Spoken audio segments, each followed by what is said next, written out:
Welcome everyone, Dylan Gemelli here today with a brand new video for you. So today we are going to discuss whether or not you really need protein shakes. Alright, this is going to be one that is so intriguing to everybody out there and extremely beneficial.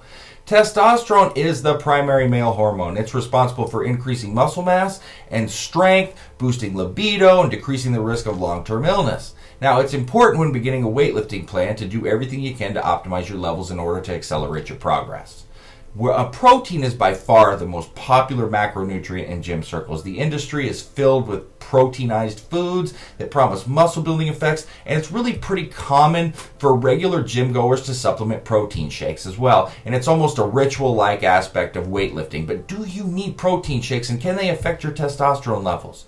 Well, let's talk about why you need protein. Protein is a macronutrient that has a number of functions. What it's probably best known for is its role in growth, maintenance, and repair of body tissues, and it also has a number of other important functions as well. Now, it's involved in the regulation of some hormones and enzymes, transportation and storage of different molecules, and production of antibodies as well.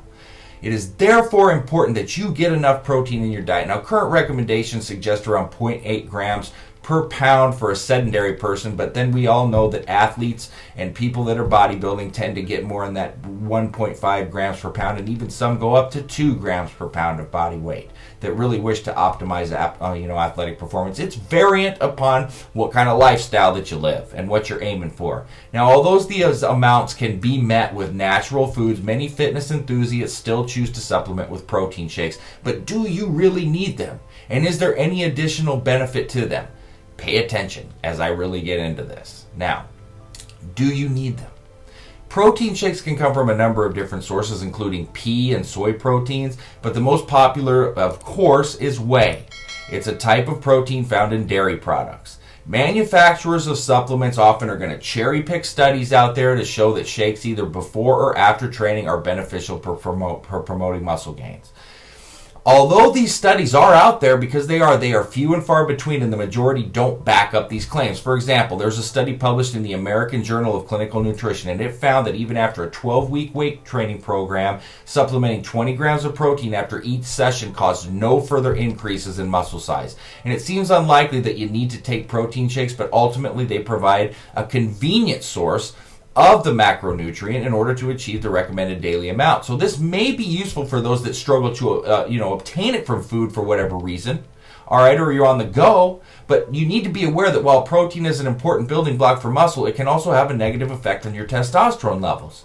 Typically, shakes are taken throughout the day in order to keep levels topped up, so to speak, to maximize protein synthesis. But a study done back in 2008 found that ingesting a 25-gram protein shake prior to strength training significantly decreased testosterone and growth hormone levels, both important hormones for muscle building.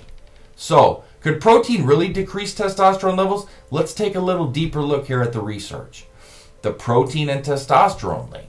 Now, a large proportion of testosterone in the blood circulates to albumin and sex hormone binding globulin, or SHBG. Only a small amount of testosterone, roughly 3 to 4%, is not bound to these compounds, meaning that it's bioavailable or free testosterone.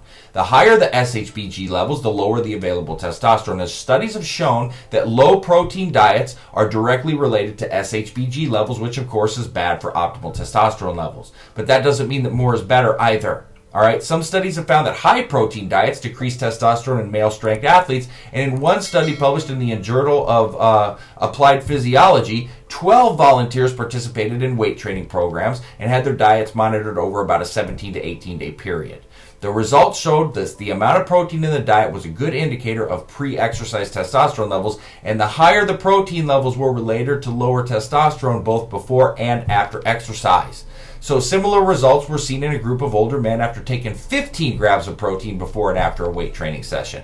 In this study, the impact of protein was to reduce both free and total testosterone levels. Research has also shown that high protein diets can actually elevate cortisol levels, which is the stress hormone that can decrease testosterone levels.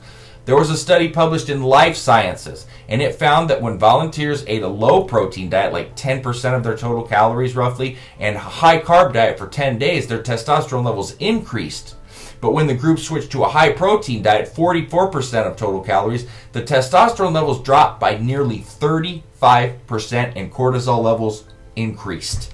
Soy-based shakes have also been found to blunt testosterone too. In a study conducted by William Kramer and colleagues, 14-day soy supplementation was found to decrease testosterone, although it didn't affect SHBG levels, so that was a good thing at least. So, the take-home message from these studies is that protein does not boost testosterone levels and may possibly have a negative impact when it's taken in excess.